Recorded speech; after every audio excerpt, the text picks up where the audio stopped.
Hello po sa inyong lahat mga ka-crypto. Ako po si Pinoy Crypto Trader at sa video na ito ay atin pong pag-uusapan ang tungkol sa balitang ito kung saan ang sabi rito kay Arcolos developed by Nasdaq, listed company now accepts Shiba Inu as payment. Yan, tinatanggap po si Shiba Inu bilang payment method. Masasabi kong ito po ay isang magandang balita sapagkat dagdag na naman po ito sa adoption rate ng Shiba Inu. Ayan, ang pag-adoption rate po ay ito po yung ginagamit si Shiba Inu. At maganda po ito sa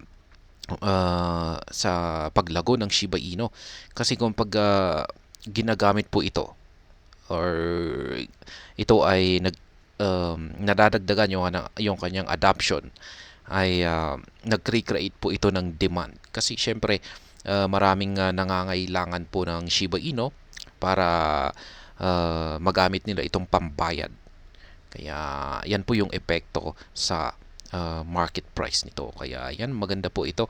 Pero yan, bago po tayo magpatuloy, ay nais ko po munang bigyang linaw ang aking disclaimer kung saan ang nilalaman po ng video na ito ay hindi po ito isang financial advice. For education and information purposes lamang po ang layunin nito. Nais ko na rin pong magbigay babala na wala pong kahit anumang group chat ang Pinoy Crypto Trader. Ayan, atin pong kilalanin kung sino nga ba ang kumpanya na ito na nag-accept kay Shiba Inu bilang pambayad. Ayan, Arcolos Cold Storage Wallet can now be purchased with Shiba Inu. Ayan, pwede na raw po tayong bumili ng ating Arcolos Cold Storage Wallet gamit ang ating Shiba Inu token. Ayan, Cold Storage Wallet po ito. Isa po ito sa pinaka-safe na storage kung saan po natin pwedeng ilagay ng ligtas ang ating Shiba Inu token. Yan, yung mga cold wallet po talaga pinaka-safe. Yan, meron para sa mga hindi nakakalam, meron po tayong tinatawag na software. Ayan, ito po yung mga wallet natin na nandito sa mga browsers natin. Tapos meron naman po tayong tinatawag na hardware wallet. Ayan, mga connected po ang mga ito sa mga internet. Pagkatapos ay yung cold storage wallet. Yan, yung cold storage wallet ay hindi po yan nakakonekta sa internet kaya napaka-safe po nito. Kaya yan, Arcolos Web3 enabled cold storage wallet has joined forces with BitPay, the leading crypto payment gateway to accept crypto as payment on its platform. This move will enable users to purchase Arcolos cards with 13 top cryptocurrencies including Shiba Inu and Dogecoin. Ayan. Yung kanilang payment processor ay gumagamit po pala sila ng BitPay na platform. Yan, alam naman po natin na si BitPay ay supported po niya. Marami po siyang supported na mga cryptocurrencies bilang pambayad. Hindi lamang po si Shiba Inu. Ayan, kasama na rin po dyan si Dogecoin. Kaya, ayan, pwede po tayong bumili ngayon ng ating Arcolos Cold Storage Wallet gamit ang ating mga cryptocurrencies. Yan na available dito kay BitPay. Yan, pwede na rin po si Dogecoin. Sa tingin ko marami pa yan. Arcolos is pleased to announce that we partner with BitPay to accept crypto as payment on getarcolos.com. Ayan, ito po yung kanilang website, getarcolos.com. With BitPay, you can now grab your own Arcolos card using Bitcoin, Ethereum, Dogecoin, Litecoin, SHIB token, and other popular cryptocurrencies. Ayan na nga. Ito yung mga sikat na cryptocurrencies kay BitPay na pwede nating gamiting pambayad. Si Bitcoin, si Ethereum, Dogecoin, Litecoin at saka si SHIB token. Ayan po, si Arcolos na accepting crypto as a payment with BitPay.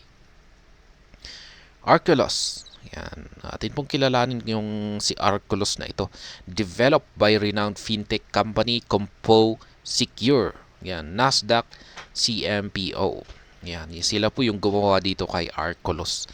Is a Web3 enabled cold storage wallet solution for securing crypto and NFTs. Ayan, support po pala niya ay hindi lamang po mga crypto, maging mga NFTs na rin po. The Arcolos card and app enables users to buy, swap, send, and receive 66 different cryptocurrencies without incurring any fees for sending or receiving. Ayan, ito po yung napakaganda rito. without incurring fees. Yan, for sending or receiving. Yan, hindi daw po natin kailangang magbayad ng kahit na anumang fees dito. Yan, kaya napakaganda po nito. It is worth mentioning here that Arculus natively supports Bitcoin, Bitcoin Cash, Ethereum, and Ripple blockchains, ensuring secure and efficient transactions. Ito po yung mga supported na blockchains ni Arculus. Yan, nandyan po si na Bitcoin, Bitcoin Cash, Ethereum, at saka si Ripple. Notable SHIB adapters because of BitPay include Newegg, Nordstorm, GameStop, AMC, and Minify. Many more are embracing it and the list keeps growing. Ayan. Dumarami po ang mga nag-a-adapt kay Shiba Inu. Ayan, dahil kay BitPay. Ayan, ang ilan lamang sa mga ito ay nandyan si Newegg, Nordstorm, GameStop, AMC, and Minify. Ayan, gaya nga ng sabi ko kanina, na habang patuloy na dumarami ang nag-a-adapt dito kay SHIB bilang isang payment, yan, dahil sa malaking tulong na rin po ng BitPay, ayan, nag-i-increase po yan ng kanyang adoption. Yan, at yung kanyang adoption na ito ay nag-create po ng demand ito sa SHIB tokens. Kung pag may demand ay maaakyat yung market price nito. Yan po yung impact. The development comes shortly after Binance Pay expanded its services to Brazil, allowing merchants to accept Shiba Inu payments. Ayan. Nag-expand po ang Binance Pay sa bansang Brazil. Kaya maganda po yan. In addition, CKLS-based cryptocurrency exchange BitMEX has introduced 4 new perpetual contracts for Shiba Inu and Bone Shiba Swap with up to 33 times leverage. Ayan, ito po yung nakalipas na balita. Ang BitMEX ay nagpakilala po siya ng bagong mga perpetual contracts kay SHIB at saka kay Bone. As reported earlier by the Crypto Basic, Ali Martinez, the renowned crypto analyst, revealed that a whopping 2 trillion SHIB tokens were withdrawn from exchanges between August 20 and August 27. This suggests that This suggests that investors have a long-term holding strategy for Shiba Inu. Ayan, ayon daw po sa kay Ali Martinez ay meron daw po siyang nakikita rito. Ayan, base sa kanyang speculation na yung mga investors ng Shiba Inu ay mga long-term holders or yung kanilang strategy ay mga long-term holders. Kaya yan, ganyan na rin po ba kayo kay Shiba Inu? Mga long-term holders na rin po ba tayo rito?